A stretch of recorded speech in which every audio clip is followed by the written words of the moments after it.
साहब ने मुझे एक इदारे पे भेजा था पढ़ाने के लिए। वहाँ पर एनआरआई हॉस्टल था, तो एनआरआई हॉस्टल में मेरा स्टे था।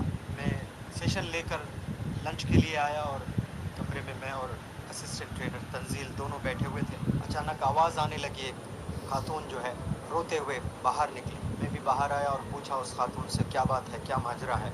आंख नम और बड़ी गमज़दा वो माँ ने मुझसे कहा था कि हम लोग सऊदी अरेबिया से यहाँ बच्चे को जो है 11th पढ़ाने के लिए आए थे, डॉक्टर बनाना चाह रहे हैं। उस खातून के शौहर उस बच्चे के वालिद ने उस बच्चे से कहा था कि बेटा 2 साल खूब मेहनत करना और डॉक्टर बनना है तुझे। उस ज़माने में केसेट एमसेट एग्ज़ाम्स हुआ करते थे, वो आपने एंट्रेंस भी देना है। तो फ़ोन जो लड़के के पास में था वो वालिद लेने की कोशिश कर रहे थे। इतना एडिक्शन आज बच्चों में है फ़ोन को लेकर के, अपने वालिद को ठुकराने के लिए तैयार है, अपने वालदा को बेदखल कर देंगे, लेकिन फ़ोन से दूर नहीं रह सकते हैं। आज 90% यूथ इसमें मुलविस है। 10% नहीं कह रहा हूँ, 90% of the youth today are very terribly addicted to social media and phones. Phone को लेकर इतना एडिक्शन हुआ है। और वो वालिद आज नहीं 2011 में कह रहा था कि बेटा फ़ोन इस्तेमाल नहीं करना है, आप फेसबुक के दीवाने हो चुके हैं। तो वो 15 साल का लड़का बाप पर हाथ उठाया है। तो वहाँ से मैंने अहद किया था कि मैं यहाँ से इंग्लिश पे ज़्यादा फोकस नहीं करूँगा, ज़रूर पढ़ूँगा, लेकिन मुझे अभी कुछ करना है। तो मैंने कोर्स का नाम बदला पर्सनैलिटी डेवलपमेंट। इस पर ज़्यादा मैंने मेहनत करने लगी, क्योंकि हमें इंसान बनना है। अगर कोई डॉक्टर भी बन जावे, कोई ज़बरदस्त अंग्रेज़ी बोल रहा है कि उससे अच्छी अंग्रेज़ी हिंदुस्तान में कोई बोल ही नहीं रहा है, और उसका बाप बीमार है और वो बीमारी में परेशान है, मौत बिल्कुल करीब है, और वो बेटे के पास वक्त नहीं है और जाएं और अपने बाप के पास बैठें 2 मिनट गुजारें, तो फिर वो अंग्रेज़ी का कोई फ़ायदा नहीं है, वो डॉक्टर बनने का कोई फ़ायदा नहीं है, वो साइंटिस्ट बनने का कोई फ़ायदा नहीं है। रोज़ क़यामत में अल्लाह सुब्हानहू व तआला आपसे ये पूछकर सज़ा नहीं देंगे कि तू साइंटिस्ट क्यों नहीं बना, तू डॉक्टर क्यों नहीं बना, तू अंग्रेज़ी पर क्यों काम नहीं किया। लेकिन कुछ भी ना करें और अपने वालिदैन से बहुत अच्छा से सलूक करें और किसी को तकलीफ़ ना दें। एक वेश्या जा रही थी, कुत्ते को जो है तड़पते हुए, वेश्या की नज़र उस कुत्ते पर पड़ी, तो उसने पानी पिलाने के लिए मग वगैरह कुछ होना चाहिए, नहीं था, तो अपना ड्रेस वगैरह कुछ कपड़ों का इंतज़ाम करके वो वेल जिसे बोली कहते हैं उसमें डुबोकर पानी निकाल कर वो कपड़े को निचोड़ कर वो कुत्ते के ज़ुबान पर पानी के कुछ क़तरे डाले, तो अर्श हिल गया और अल्लाह ने जन्नत का फ़ैसला किया। न वो साइंटिस्ट थी, न वो डॉक्टर थी, वो प्रोस्टिट्यूट थी। प्रोस्टिट्यूट्स को भी अल्लाह जन्नत के फ़ैसले कर देता है, क्योंकि वो रहीम है, वो रहमान है, वो करीम है। तो हमें पहले इंसान बनना है, और वही पर्सनैलिटी डेवलपमेंट वर्कशॉप के ज़रिए से मेरी कोशिश है कि बच्चे जो है बदलें, ज़रूर अंग्रेज़ी सीखें, ज़रूर कंप्यूटर्स के स्किल्स सीखें, डॉक्टर्स बने, साइंटिस्ट बने, लेकिन पहले इंसान बने और इंसानों को रिस्पेक्ट करें, तमाम रीजन्स के लोगों को रिस्पेक्ट करें और तमाम रिलीजन्स के लोगों को रिस्पेक्ट करें। मेरे वालिद रजिस्टर्ड फार्मासिस्ट थे, गवर्नमेंट फार्मासिस्ट, हॉस्पिटल में जॉब किया करते थे, गवर्नमेंट हॉस्पिटल में।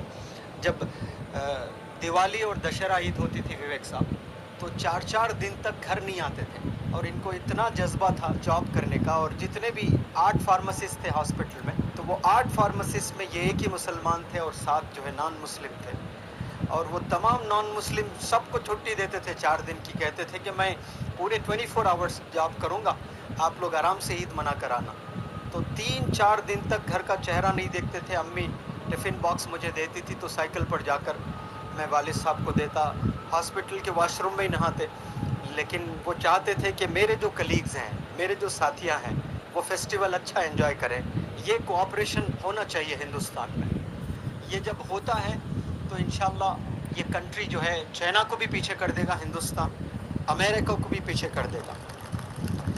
ये जो आपस में रिलीजन्स में जो लड़ाई हो रही है ना, वो एक ही रीज़न है हिंदुस्तान को जो है सुपर पावर बनने से रोकेगा, वरना हम सब लोग सारे कंट्रीज़ को पीछे कर सकते हैं। इतने हम लोग टैलेंटेड हैं, हिंदुस्तान में इतना ज़बरदस्त टैलेंट है। और जब मेरे वालिद साहब का इंतकाल हुआ था तो मैयत को जो है घर के बाहर रखा गया, کیونکہ مسلمان سے زیادہ ہندو لوگ آئے تھے دیکھنے کے لیے، اور محلے کے لوگ. جب بھی شادی ہوتی تھی ہندوؤں کے گھرانوں میں تو پہلے کپڑے میرے والد صاحب کو بناتے تھے میرے محلے میں. محلے کے ہندو لوگ، سارے ہندو لوگ رہا کرتے تھے میرے محلے کے گول، کہ رستے گزرتے سب کو سلام کرتے تھے، اور عورتوں کو خصوصاً بلا کر پوچھتے تھے کہ تیرا شوہر تجھے پیسے سیلری دے رہا ہے کہ نہیں. سب لیبر ہوتا تھا، وہ بڑے روتے ہوئے آ کے کہتے تھے کہاں سیلری دے رہا ہے، یہ تو سب شراب میں لٹا رہا ہے. پھر اس کو بلا کر کاؤنسلنگ کیا کرتے تھے.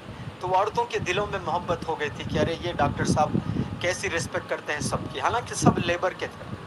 تو ہمیں محبت کرنا ہے، لوگوں سے اچھا بیہیو کرنا ہے. یہی پرسنالٹی ڈیولپمنٹ جو ڈاکٹر رفیق صاحب نے کہا تھا کہ آپ صلی اللہ علیہ وسلم پہ ایک یہودی بڑھیا کچرا ڈالا کرتی تھی، ریونج نہیں لیے. ایک دن کچرا گرا، دوسرے دن، and every time Prophet Muhammad peace be upon him got past that lane, Yehudi women, Jew women, old women used to throw trash upon Prophet Muhammad sallallahu alaihi wasallam. And one day Prophet sallallahu alaihi wasallam noticed the trash was not being thrown upon him. Upon inquiring why it was not being thrown, Aap sallallahu alaihi wasallam came to know that old woman was sick. پتہ چلا کہ وہ بیمار ہو گئی، وہ بیماری کی حالت میں پلنگ پر آرام کر رہی تھی. تو جب آپ صلی اللہ علیہ وسلم کو اس کو پوچھنے گئے تھے، وہ شرم سے نظر نیچے کر لی تھی، روزانہ کچرا پھینکا کرتی تھی. اور میں جب بیمار ہو گئی اور یہ آپ صلی اللہ علیہ وسلم مجھے پوچھنے آئے ہیلپ، اور بتاؤ ایسا کوئی آج کر سکتے ہیں؟ ڈاکٹر صاحب نے بھی کہا اور میں بھی کہتا ہوں کہ سب سے بڑی کوالٹی آج کے زمانے میں، سب سے بڑی کوالٹی ہے forgiveness. ہمیں معاف کرنا چاہیے. یہ رشتے مضبوط ہو جاتے ہیں، اور جب رشتے مضبوط ہو جاتے ہیں تو پھر خوشیاں لوٹ آتی ہیں سب کو. I request all of you کہ آپ لوگ جس سے بھی انبن ہوئی ہے یہاں بھی اور اپنے رشتہ داروں سے بھی اور اپنے فرینڈز سے بھی آپ لوگ فرگیو کریں، گلے ملیں، اور میں امید کرتا ہوں کہ بہت ہم اچھا کام کریں گے.